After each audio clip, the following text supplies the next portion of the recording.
Madame, monsieur, bonjour, bienvenue à Zigzag Café pour cette dernière émission de la semaine. 45 minutes que nous allons consacrer, comme chaque vendredi, dans la mesure du possible, comme chaque vendredi, à des voyages en zigzag.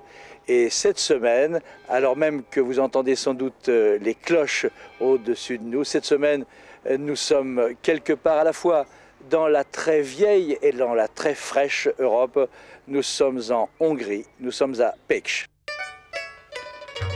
À l'extrême sud de la Hongrie, tout près de la frontière croate, Pécs est un véritable petit bijou. La place Chéchénie est dominée par l'ancienne mosquée turque, des Turcs qui succédaient d'ailleurs aux Romains. L'entrée à la basilique est payante. Mais figurez-vous que le ticket donne droit à un verre de vin de messe. La basilique ne remonte elle-même qu'à la fin du XIXe siècle et elle est particulièrement imposante, mais surtout, ses anciennes fondations cachent un trésor inestimable, des sépultures paléochrétiennes remontant au IVe siècle, ce qui en fait les plus anciennes retrouvées hors d'Italie. Mises à jour voilà quelques dizaines d'années seulement, ces sépultures sont remarquablement conservées et sont inscrites au patrimoine mondial de l'UNESCO.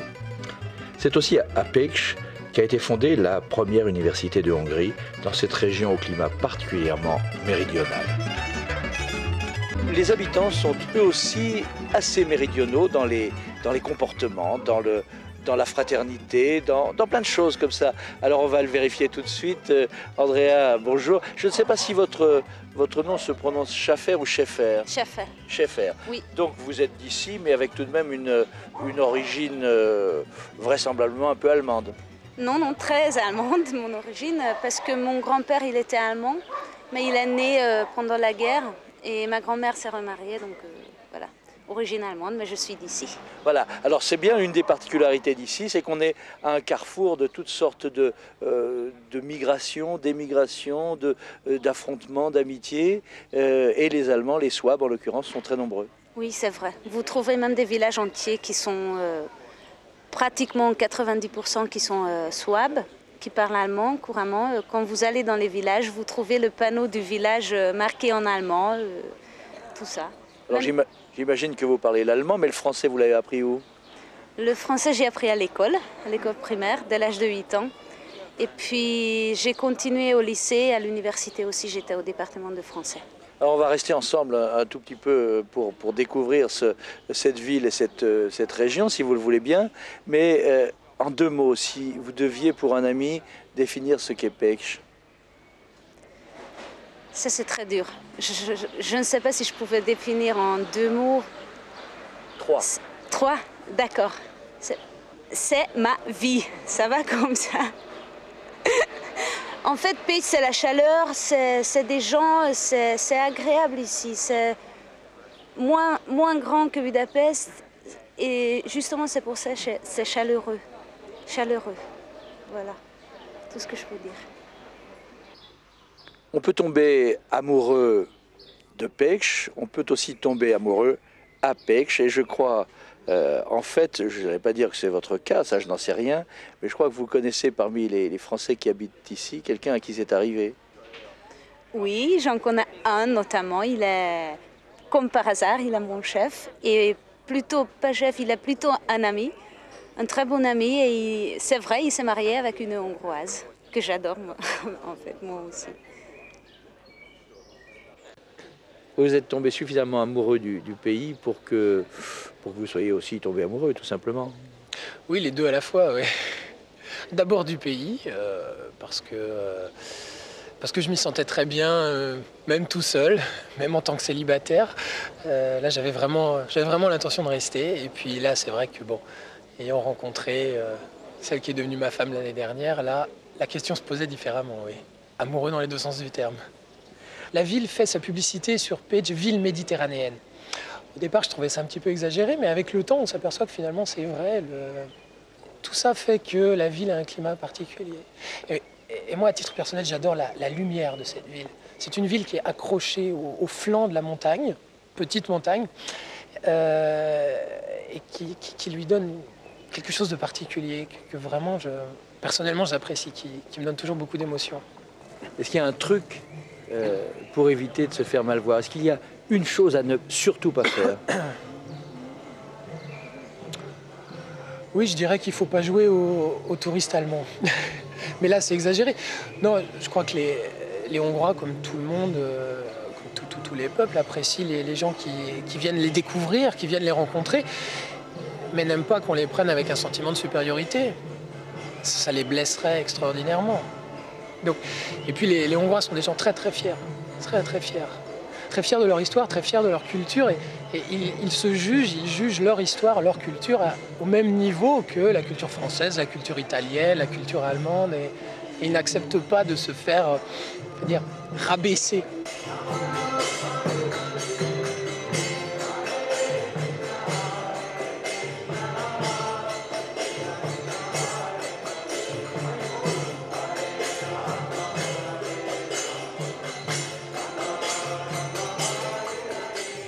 Qu'est-ce qui se passe? C'est du folklore hongrois, ça? Pas du tout. Finalement, suite à son passé, à son expérience communiste, la Hongrie a maintenant une législation très très permissive vis-à-vis des religions. Et le statut de religion, secte religion, n'est pas très clairement défini par la loi. Et en ce moment, les sectes prospèrent en Hongrie, ouais. Beaucoup. Dans 2 ans, ce sera un anniversaire important ici, l'anniversaire de l'invasion soviétique, de l'intervention soviétique, une intervention particulièrement violente. Est-ce qu'elle est restée dans les mémoires ou est-ce désormais clairement et définitivement du passé? Elle est restée dans les mémoires parce que la génération qui l'a vécue vit encore.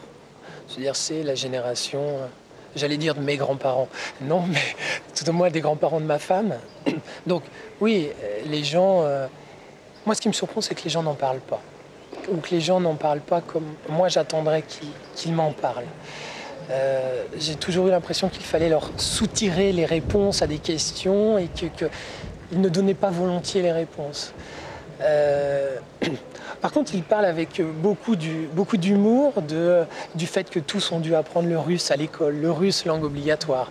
Alors, tout le monde raconte beaucoup d'histoires là-dessus, tout le monde plaisante beaucoup sur ces choses-là, mais sur la réalité de la vie, sur la réalité de la présence soviétique, sur ce qu'ont été les années 50, 60, pas de réponse.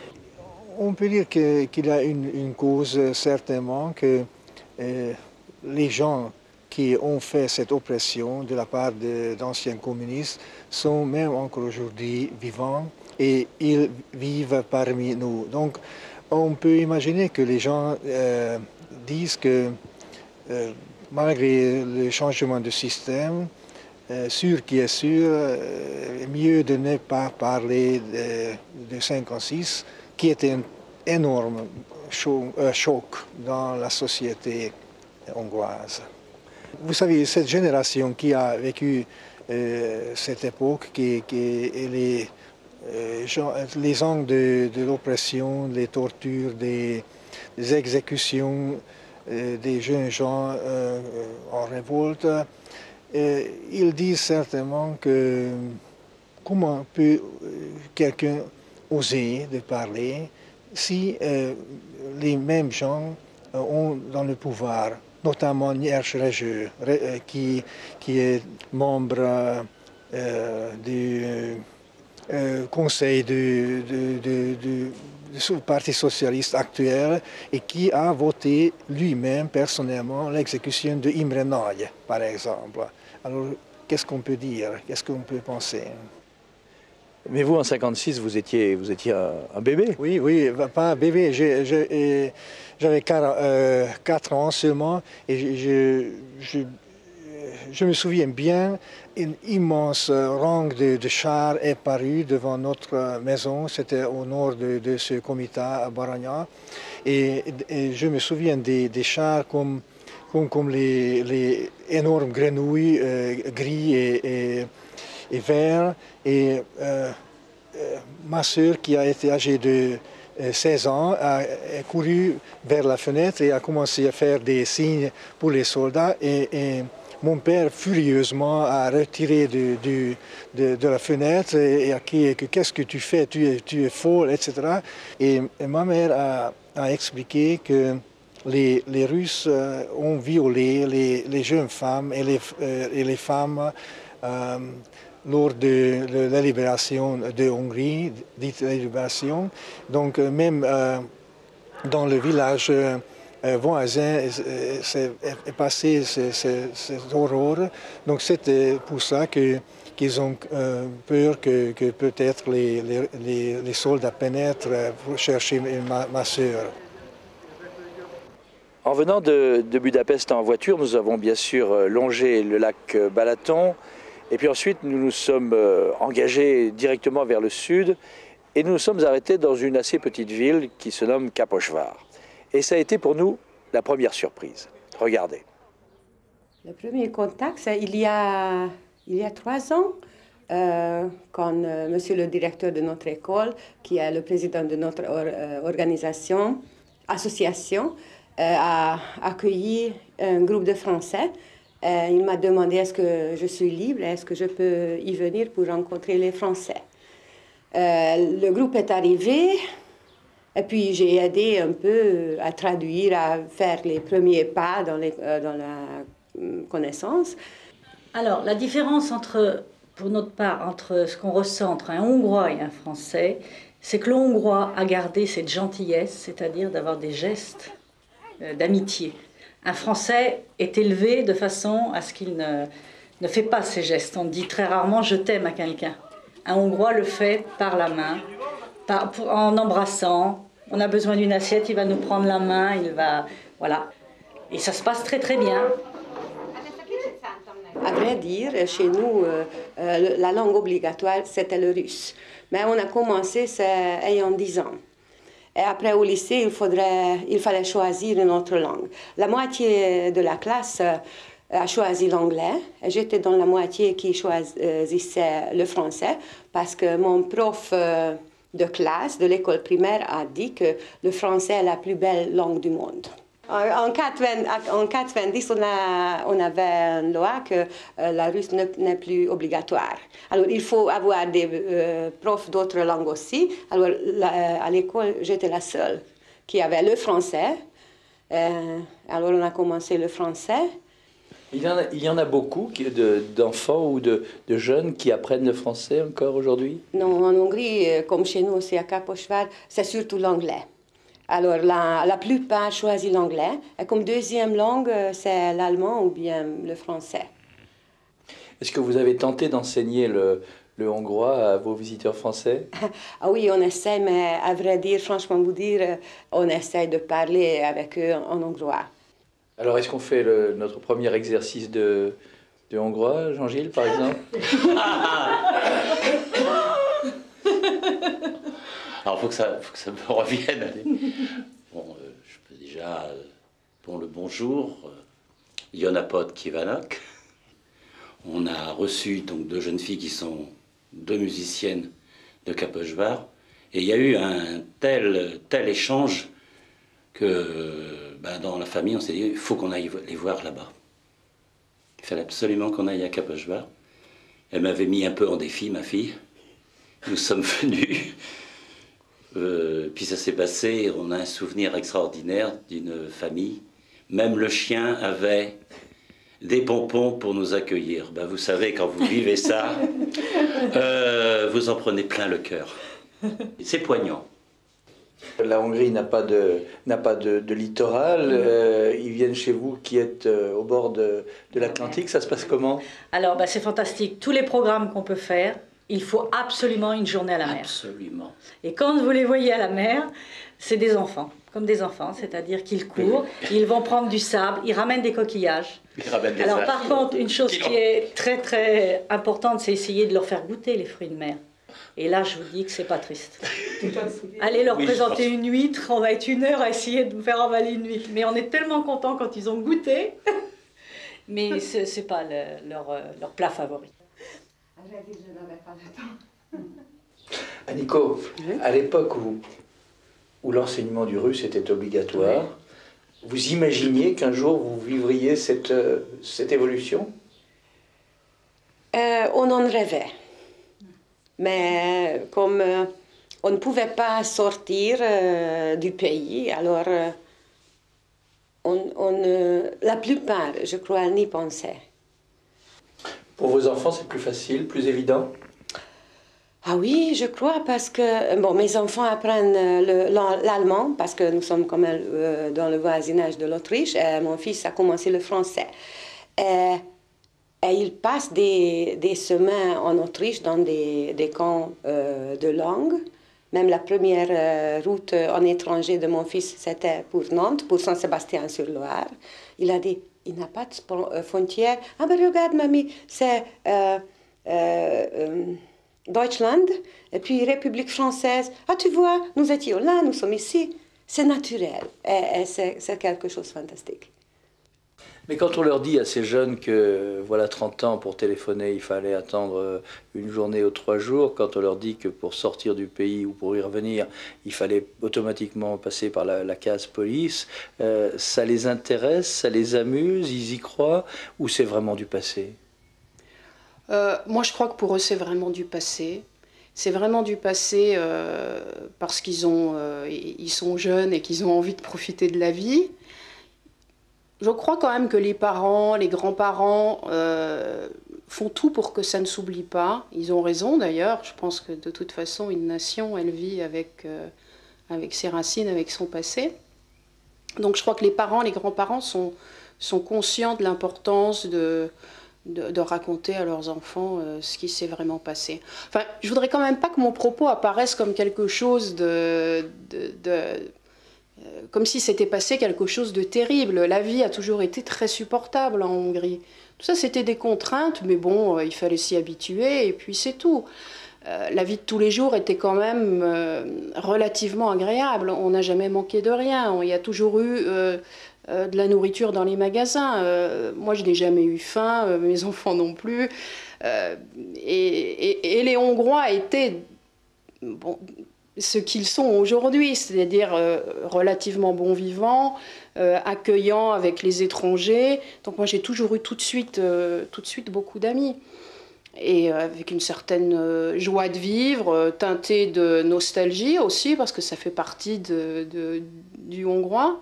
Mais la vie était somme toute agréable. J'ai choisi de rester, donc c'était pour moi quand même quelque chose de positif. Mais à l'époque où vous avez fait ce choix, c'était difficile tout de même de se dire je quitte la France et je vais dans un pays non pas inconnu, mais un pays qui à l'époque tout de même était assez fermé. Vous avez hésité, et est-ce que pour votre mari ça pouvait même poser un problème dans ses relations sociales, professionnelles, que sais-je? Oui. Ça a posé... Bon, moi j'étais jeune, j'avais 19 ans, j'étais amoureuse, donc c'était le motif de ma venue ici. Et je crois que pour mes parents, ça a été très difficile. Quand je leur ai annoncé à l'âge de 19 ans que je partais pour la Hongrie, je leur ai pas laissé le choix. Ils m'ont laissé partir parce qu'ils devaient penser que s'ils mettaient un frein à mes ambitions personnelles, ils risquaient de me perdre. Donc ils ont eu l'intelligence de me laisser partir en me disant tu restes notre fille, donc quoi qu'il arrive, tu peux revenir quand tu veux.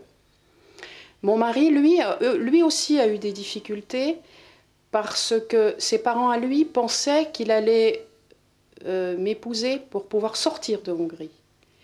Et que nous allions donc partir définitivement de Hongrie. À l'époque, c'était impensable que le régime allait changer. Donc eux, ils pensaient que si leur fils quittait la Hongrie, ils ne le reverraient sans doute jamais. Laurent travaille à l'Alliance française. Vous disiez tout à l'heure que c'était votre chef et votre ami à la fois. Ça consiste en quoi, vous, votre travail à l'Alliance française? Je suis assistante à l'Alliance française. C'est-à-dire, c'est à moi d'organiser le déroulement des cours, à prendre des inscriptions pour les cours, à prendre contact avec les professeurs, comment organiser tout ça, à prendre de l'argent, faire la comptabilité, faire les comptes rendus pendant les réunions du comité, parce que nous, on a un comité qui est réuni chaque mois. Et puis, pour organiser des manifestations culturelles, ça, nous faisons à deux, avec Laurent. Dans certains pays, les étrangers, d'où qu'ils soient, qui vont à l'Alliance française, y vont parce qu'ils ont l'intention un jour ou l'autre d'émigrer. Ici, on a l'impression tout de même que les Hongrois ont l'intention de rester dans leur pays. Oui, oui, c'est vrai. Moi, j'ai vécu en France, quand j'ai fait mes études 1 an en France, en fait. Et quand j'étais là-bas, vers la fin, je me suis dit, oui, c'est très joli la France, mais j'aimerais bien rentrer chez moi. Donc les gens, ils viennent pas du tout à l'Alliance pour faire leur migration vers la France ou vers les pays francophones. Ils viennent là-bas pour apprendre la langue française et pour avoir des informations sur la culture francophone. À l'inverse, vous pourriez imaginer qu'un Français, qu'un Suisse, qu'un Belge décide de venir s'établir ici et qui plus est dans un village perdu de cette région? Oui, je peux bien imaginer qu'un Français ou un francophone imagine sa vie ici, parce que les francophones que j'ai rencontrés ici à Pécs, ils ont du mal à se détacher du pays, de la ville aussi. Enfin, ils reviennent toujours, même les gens qui étaient ici pendant 1 an, ils reviennent systématiquement chaque année pour nous rendre visite aux Hongrois, pour rendre visite aux lieux qu'ils ont fréquentés pendant leur séjour ici et pour voir la ville, comment ça a changé. Est-ce que vous avez entendu parler d'un Belge qui se prénomme Michel et qui vit dans un tout petit village? Non. Eh bien, je vais vous le présenter si vous voulez bien. Oui, je veux bien, c'est très gentil, merci. Au village, m'a-t-on dit, il y a un Belge et il est très sympa et apparemment c'est vous. Ah, je ne sais pas s'il est sympa, mais c'est moi en tout cas, oui. Qu'est-ce qui vous a amené ici, Michel? Oh, c'est tout à fait par hasard. J'avais organisé une visite avec l'ambassadeur de Belgique pour déguster du vin dans la région. Et j'étais à 2 ans de ma retraite et ma femme a vu cette maison qui était à vendre, elle était en ruine, elle était dans un état lamentable. Et 1 mois après, elle m'a dit pourquoi on n'achèterait pas cette maison. On se plaisait bien en Hongrie, il faut dire, on avait déjà passé 6 ans. Et j'ai dit mais enfin c'est une idée folle d'acheter une maison dans le fond de la Hongrie. J'ai dit non, c'est pas une bonne idée. Et puis on est revenu par la force des choses parce que comme j'aime le vin et que c'est la meilleure région viticole de Hongrie, et la maison était toujours à vendre. Et ma femme m'a dit, mais enfin, cette maison, elle est belle, c'est la plus belle maison du village, c'est une véritable perle, mais il faut la restaurer. Et ma femme, comme d'habitude, est parvenue à me convaincre. Et quelques temps après, je signais chez le notaire à Pécs, j'achetais cette maison, c'est vrai, pas très cher, c'était le prix d'une voiture, donc on s'engageait à pas grand-chose. Après, on s'est engagé à la reconstruction, c'était une autre aventure, évidemment. Et j'étais arrivé à un stade de ma vie où je cherchais un peu la tranquillité, le calme, et la sérénité. J'avais envie d'une espèce de retraite dans la nature. Et ici, la nature est très belle, elle est très riche, elle est très authentique. Il y a beaucoup d'oiseaux, il y a des étangs, il y a des lacs, il y a un microclimat, il y a tout ce qu'il fallait pour... Je pense qu'il y a tout ce qu'il faut pour rendre quelqu'un heureux en vivant ici. Et puis la proximité des plus beaux vignobles de Hongrie et du meilleur vin de la région, je pense que ça a aussi été un petit peu une justification.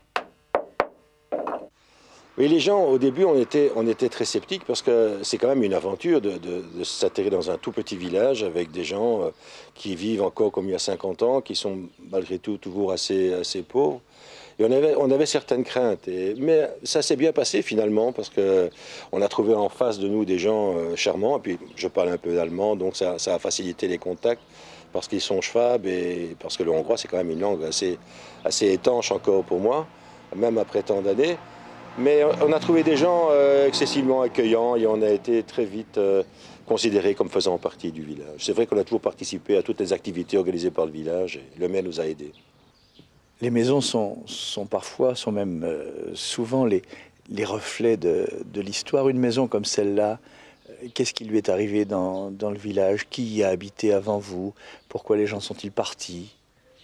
Oh, cette maison, elle a une âme. Hein. En fait, elle est habitée par des chats, mais je ne connaissais pas du tout l'histoire de la maison quand je l'ai achetée. Et un jour, j'ai rencontré un homme d'ici, au cimetière.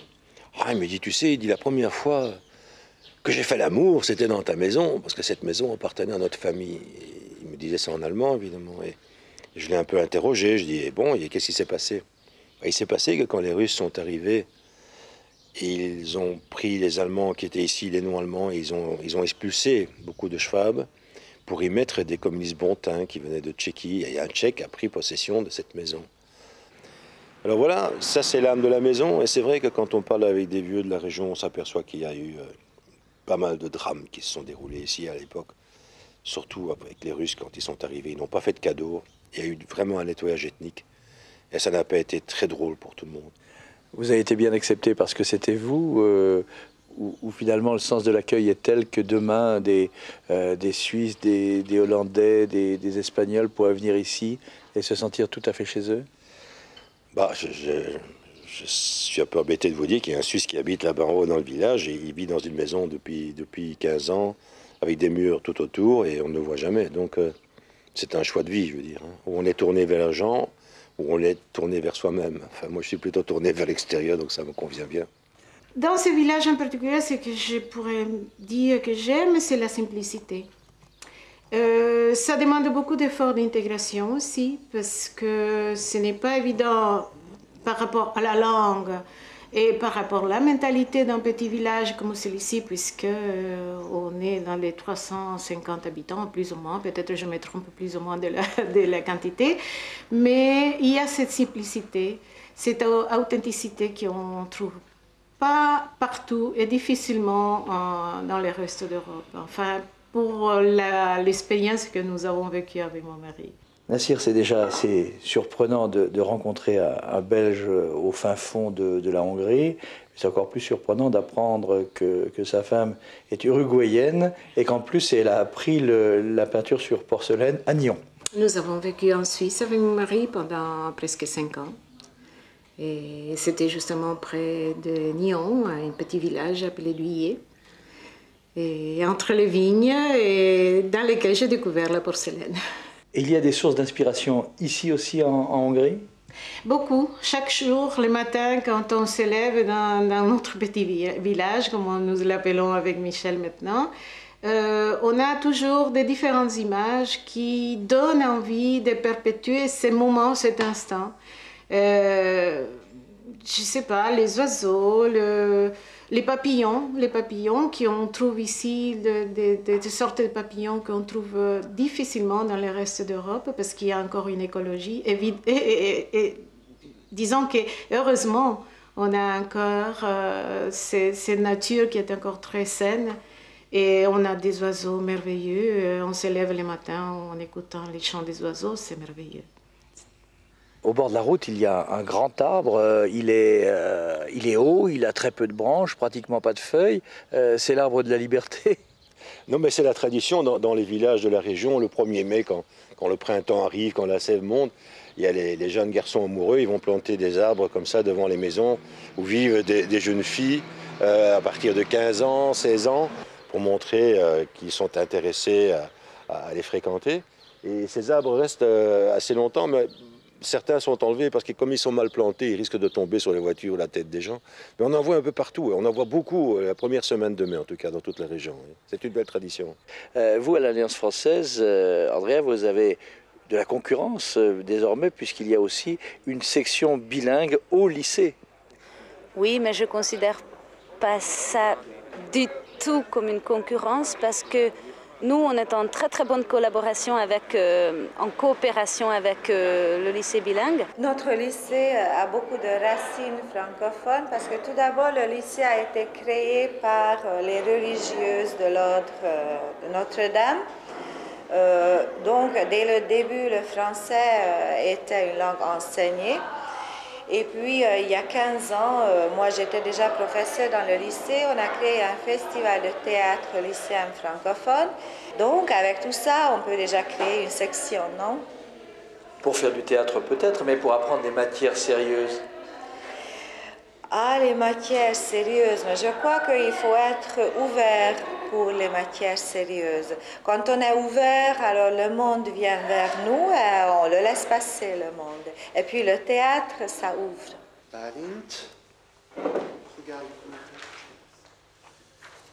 Nous avons un contact, un très très ancien contact avec la Suisse, avec le lycée de Porrentruy. Nous l'avions, mais nous les avons perdus de vue malheureusement. Et pourquoi?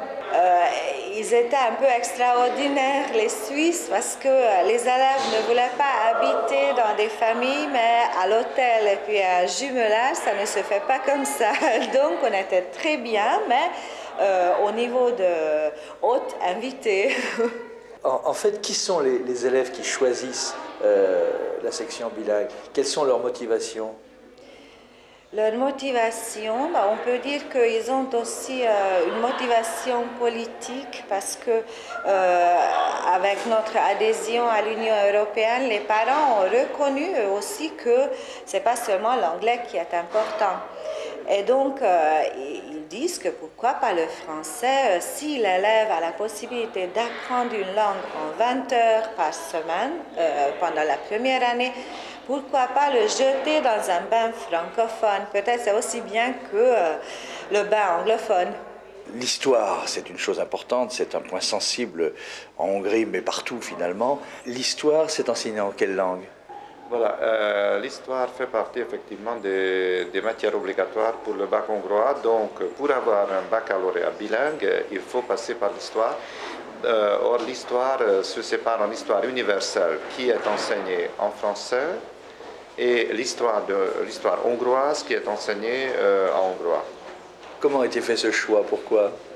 On pense que l'histoire nationale est quand même un contenu culturel où fait partie la recherche de l'identité, la recherche des racines pour les élèves et avec un prof hongrois, avec des profs élèves, c'est plus naturel de le faire passer en hongrois. Cela dit, quand on résume un chapitre historique, par exemple une période historique, on fait un résumé en français parce que je crois que pour faire connaître son histoire nationale à des étrangers, ça fait aussi bien partie des connaissances de langue nécessaires. Ce qui m'a emmené en Hongrie, un premier coup de cœur d'abord, après avoir découvert le pays il y a 4-5 années maintenant, lors d'un voyage. Et puis après avoir rencontré ses habitants, avoir un peu découvert mieux le pays, envie d'y revenir.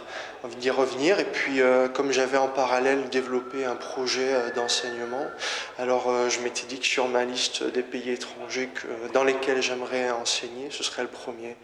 Et en fait j'ai répondu à une annonce et en fait le premier poste auquel j'ai postulé a été accepté.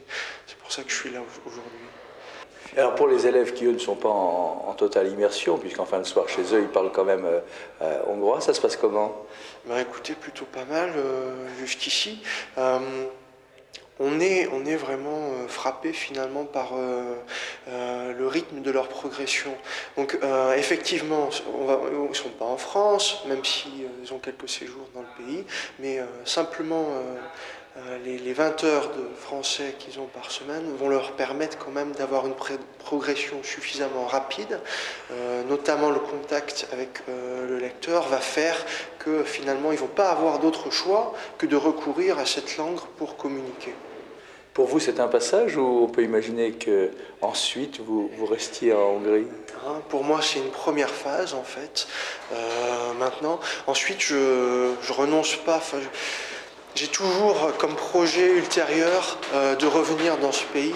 Maintenant, concrètement, je ne sais pas encore aujourd'hui quand exactement, mais ce sera peut-être à l'occasion d'un voyage ou alors peut-être un projet à plus long terme, revenir pour cette fois-ci enseigner à plus long terme dans une structure hongroise. Ou encore plus simplement l'amour? Ou tout simplement l'amour, c'est ça. Il reste à trouver la femme. Je reconnais que la période est passée, mais à Pâques dernier, est-ce que vous avez peint et décoré des œufs? Oui, oui, j'en ai peint parce chaque année, il y a toujours des garçons qui viennent m'arroser parce que chez nous, c'est la tradition d'arroser les filles, fait avec de l'eau ou de l'eau de Cologne. Au Pâques, lundi des Pâques, les garçons vont toujours... je ne sais pas, ça doit être une tradition de fécondité ou je ne sais pas quoi, parce que dans le temps, les gens versaient un seau d'eau sur les filles, enfin les hommes, dans les villages. Ça se fait toujours aujourd'hui aussi. Et quel rapport avec les œufs? Les œufs, je ne sais pas du tout. Les œufs, peut-être ça aussi c'est la fécondité, j'en sais rien du tout. Et alors devant chez vous, est-ce que parfois on plante un arbre très haut et très grand auquel on attache des rubans? Oui, c'est au 1er mai, il me semble. Oui, c'est devant, enfin pas devant ma maison, mais je veux dire dans ma région aussi, on fait ça, ouais. En général devant la maison des filles à vendre, si vous voulez. À marier, non. À marier, oui. Et si demain matin, devant chez vous, il y a un arbre, qu'est-ce que vous faites? Non, ça c'est impossible. J'habite dans un immeuble en plus.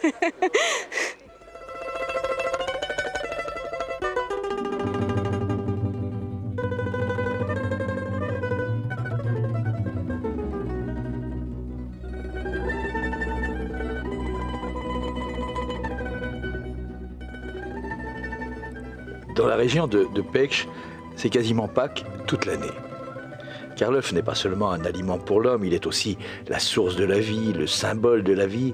Et c'est donc tout naturellement que l'œuf accompagne la fête de Pâques et le retour du printemps. Dans la tradition chrétienne, la peinture des œufs fait partie de la préparation de Pâques et augmente la splendeur de la fête. La couleur, le dessin des œufs peints sont autant de messages adressés à ceux à qui on les offre ou à ceux inconnus qui les trouvent. Mais la tradition des œufs peints remonte bien avant la célébration de la Pâque chrétienne. L'œuf et les symboles qu'il véhicule appartiennent à la préhistoire et à ses mystères, même si aujourd'hui la liberté artistique et la fantaisie personnelle y ont apporté leur propre touche au fil des ans. Au point que l'œuf décoré n'est plus seulement lié à la fête de Pâques, mais à une tradition populaire qui ne se soucie plus des saisons. C'est à Zengovarkoni, petit village proche de Pécs, qu'a été installé le musée de l'œuf décoré.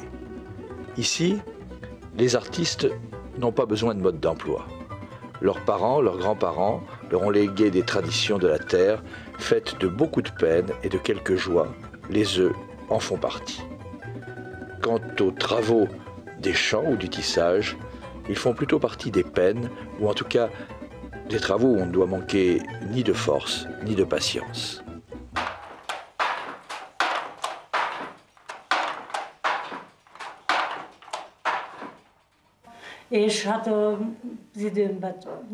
Ksuma Andrash, ou plutôt Andrashne Ksuma, puisque en hongrois on met toujours le nom avant le prénom, Andrashne Ksuma, donc, est tisseuse au musée de l'œuf. Ça n'a pas toujours été son métier, puisque jusqu'à la soixantaine, elle était simple bergère. Elle a appris avec de plus anciennes qu'elle, et aujourd'hui, elle est au village une des 3 personnes à avoir encore le geste et la force nécessaires.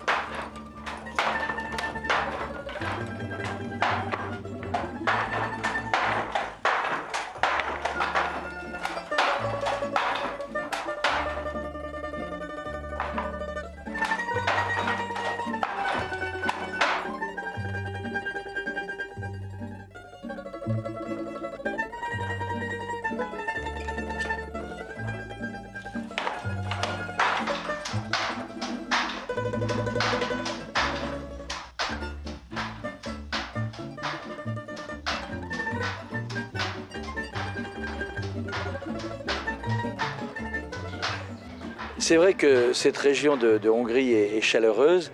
Ça tient peut-être au climat, on l'a dit. Les printemps sont précoces, les étés sont parfois torrides, les automnes sont longs. Est-ce cela qui explique la qualité du vin? Ah ça, je ne sais pas du tout, il faudrait peut-être demander aux producteurs. Mais j'avoue, oui, que je consomme du vin d'ici. parce que c'est vraiment de très très bonne qualité et on dit ouais, que le terrain ici pour le vin, le sol, il est vraiment bon et le climat aussi. Le vin de Villani, vous aimez?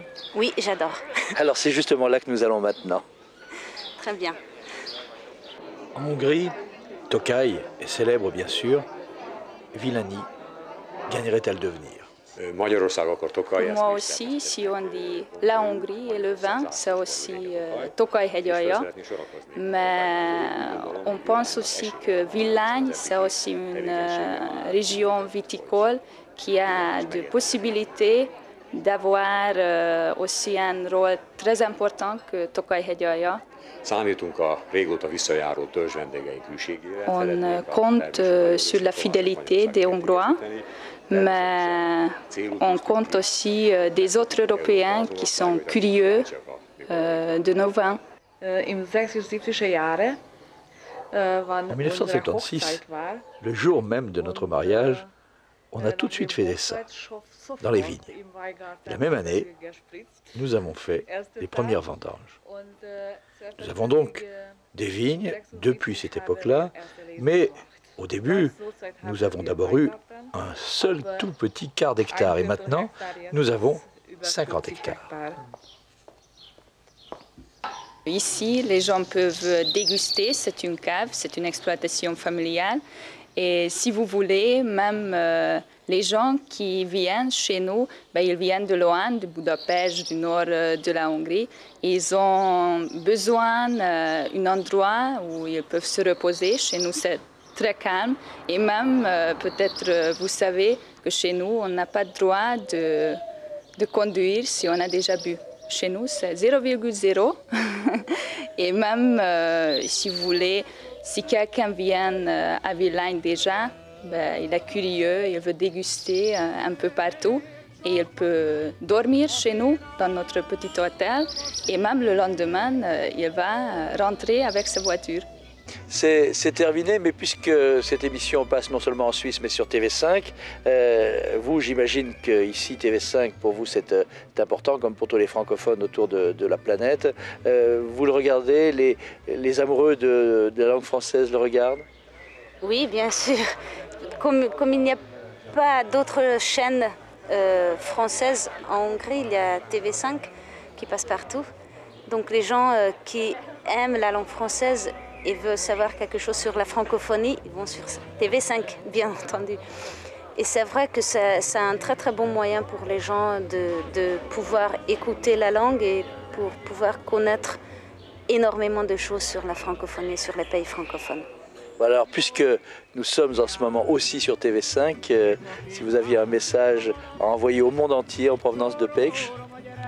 Oui, venez en Hongrie et santé. Pourquoi santé? Parce qu'il y a des parfums, il y a des odeurs, il y a tout ici et il faut écouter les gens, il faut entendre le hongrois aussi parce que ça vous fera drôle, je suis sûre, à vos oreilles. Et parce que c'est la Hongrie, il faut la toucher, la sentir. Andrea, merci. Nous nous retrouverons avec d'autres odeurs dans d'autres pays à partir du 30 août avec Jean-Philippe Rapp, bien sûr, mais aussi avec de nouvelles destinations pour des voyages en zigzag. Je vous laisse la surprise et je vous souhaite un excellent été. À bientôt et merci. De cső, a kukorica cső, ha beletesszük föl, a fazékéba. De cső, a kukorica cső, ha beletesszük föl, a fazékéba. Már megmondtam barna kislány, ne menj arra, mert bevisz az öreg csősz a kunyhójába. Cső, a kukorica cső, ha beletesszük föl, a fazékéba. Már megmondtam barna kislány, ne menj arra, mert bevisz az öreg csősz a kunyhójába. Cső, kukorica cső, ha beletesszük föl a fazékéba. Oly, tra-la-la-la-la, ja-la-la-la-la, ja-la-la-la-la, oly, tra-la-la-la-la, ja-la-la-la-la, ja-la-la-la-la. De már megmondta barna kislány, ne menj arra, mert ne visz az öreg csősz a kunyhójába. Cső, kukorica cső, ha beletesszük föl a fazékéba. Már megmondta barna kislány, ne menj arra, mert ne visz az öreg csősz a kunyhójába. Cső, kukorica cső, a beletesszük fő,